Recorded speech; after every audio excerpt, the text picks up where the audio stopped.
When Sarah's mother passed away, she thought that was the end. She missed her loving mom dearly and was trying to cope with the mourning process. But there was one surprise waiting around the corner, which came in the form of an old trailer. Once the inside was revealed, Sarah turned pale instantly. The funeral for Sarah's mother, Carmen, had been a little over a week ago. It was a beautiful ceremony with many loved ones present. Despite the support, Sarah was still heavily in mourning over her mother's loss. However, she had to handle some practical matters, so she was driving to the notary's office. Sarah got out of her car and looked at the tall gray building. It looked sad and corporate. Very unlike her colorful mother. Once the notary's office door was opened and Sarah sat down, the conversation about her mother's will started. Sarah did not expect much since her mother was not very wealthy. Not knowing that her mother had something very bizarre in store for her, the notary did not waste time and got straight to business. He turned his computer screen around and showed Sarah what her mother left her. Weirdly enough, it was an old, worn-down trailer, something she had never seen before in her life.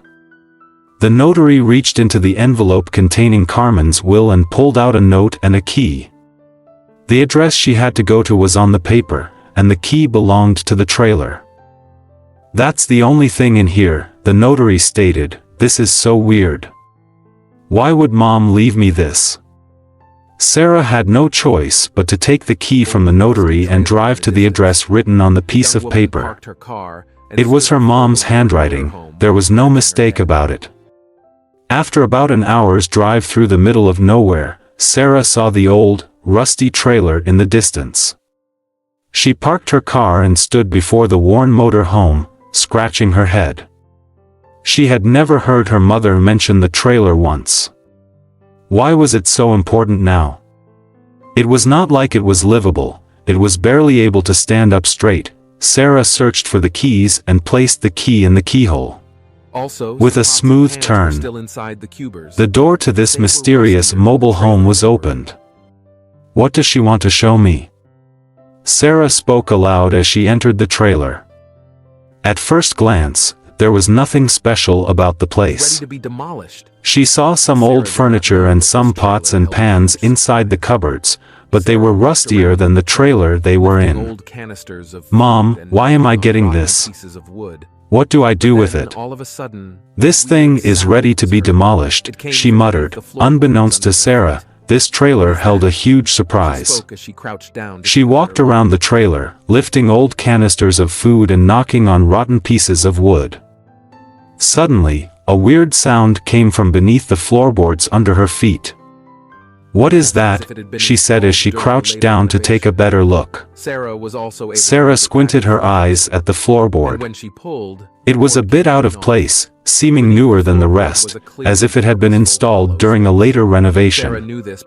She was able to move it back and forth a bit, and when she pulled, the board came clean off. Beneath the floorboard was a clearly purposeful hollow space. Sarah knew this because an object lay inside that could not have been there otherwise. "What is it?" Sarah said to herself as she reached out to grab the hidden duffel bag in the compartment. The bag was folded open, revealing its unknown contents. There was only one single thing inside the duffel bag, but that one item would prove to be the biggest discovery Sarah would ever make. She just didn't know it yet. Inside the bag was a navy blue notebook with a white frame on the cover, for writing the owner's name. "It's Mom's," Sarah whispered, recognizing her mother's beautiful handwriting instantly. Curious, Sarah opened the book's cover and started reading its first pages. The words were addressed to her. Strangely enough, Sarah's mom spoke about her daughter inheriting the trailer and eventually finding this very book. As Sarah continued to read, she turned pale instantly. "If you are reading this, then I am unfortunately gone from this world," the book stated. It told Sarah about the specific date her mother died and informed the grieving daughter that for her, this was just the beginning, but only if she followed her instructions. How is it possible that Mom wrote about the day she died before it happened? Sarah thought. Carmen had been ill, yes, but there was no way for her to know that she would die on that specific date. To everyone in the family, it came as a complete surprise that Carmen Greenwood died, but not to Carmen. Sarah sat on the ground as she read on. She didn't understand. Her mother all of a sudden seemed far more mysterious than Sarah ever realized. It was clear that the old woman held some secrets. A tear rolled down Sarah's cheek as she saw the last notebook entry. The last page was explicitly written as a request to Sarah. It told the confused daughter the following: "Go to the green cabin where memories were born." Sarah's cheeks were fiery red from crying. "Why are you doing this, Mom? Why did you know you were going to die, and why this scavenger hunt?" Sarah felt 1,000 emotions coursing through her body, but she also knew the cabin her mother was talking about. The green cabin where memories were born referred to the green vacation home she and her family visited when Sarah was young. It was their first holiday together when Sarah was just 7 years old. The rest of the book was empty, so Sarah got all the information her mother was willing to give. That meant there was only one thing left to do: Sarah needed to get to that green cabin. She got into her car and drove off to the lake where the cabin was situated. It was about an hour's drive to the cabin location, which was plenty of time for Sarah's mind to wander. With all this new information thrown at her, the young woman felt it was impossible not to do so. Something didn't feel right. Why was Mom being so mysterious about all of this? After an hour-long drive, Sarah finally reached her destination. The curious young woman saw the green cabin from her childhood appearing in the distance. The old wooden home lay hidden between thick forest vegetation and had seen better years, but it was still a cherished memory from her childhood. Sarah approached the cabin and opened the creaky door. The cabin wasn't locked because it had been discontinued and abandoned years ago. When Sarah stepped inside, she could see why. The floor made more noise than the rest of the room, which was completely empty, except for one thing: an old picture frame on the top of the fireplace mantel. It stood out since it was the only thing in the cabin. Sarah grabbed the photo and instantly gasped. She saw her mom in it. Her mother was much younger in the photo and stood among a group of unknown people. Sarah tried to put names to faces, but none of the individuals in the photo rang a bell. She turned the frame around and made a discovery. There was something written on the back: "Find the man in the red scarf. He will tell you everything." Sarah looked at the photo again. A man in a red scarf was standing next to her mother, but Sarah did not recognize him. There was also an address on the back of the picture frame, likely related to the man she needed to find. Finally, an old rusty key was present on the fireplace mantel. Sarah's curiosity grew with every step of this scavenger hunt she completed. She Googled the provided address and found out that it belonged to an old tavern about 30 minutes from the cabin. Again, Sarah had no choice but to follow this lead. She packed up her findings and within minutes, hit the open road again. After driving through the cobblestone streets of a small town for at least 15 minutes, Sarah arrived at the tavern. There was a man behind the bar whom Sarah assumed was the owner. She addressed him and showed him the picture. Sarah also mentioned her mother's name. The owner was shocked when Sarah spoke these words. It seemed he knew exactly what the confused daughter was talking about. "I know your mother's name very well, and more importantly, I know the red-scarfed man you talk about," the owner said. He pointed at a small brown door in the back. The owner also said that the man she was looking for was called Henry. "Henry is not here, but I'm sure he won't mind if you go upstairs to his home. Go ahead and try the key you brought on that door." Sarah nodded and inched closer to the back of the bar. She placed the rusty key in the door's keyhole and turned it. Once again, the door opened without question. What the hell is going on? Who is this Henry guy? Sarah thought as she walked up the stairs, which started immediately after she passed the doorway. At the top, Sarah saw the cutest little apartment. It was small in size but had a homely feel about it. It reminded Sarah of a hobbit house in a way, with many books and paperwork scattered all around, not to mention the beautifully ornate wooden decorations. That's when she saw it. On the man's desk was a picture. It was the same framed photograph she had brought with her. It had the red-scarfed man, the other unknown people.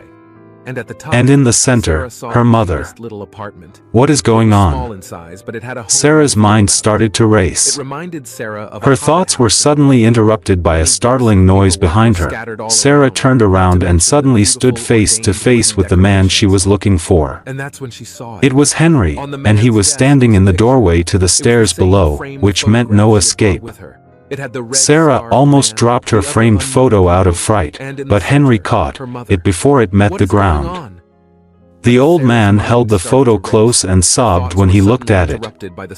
Carl, the tavern owner, just told me that someone was upstairs waiting for me, but he forgot to tell me who. So, who are you, and what are you doing here? Henry asked.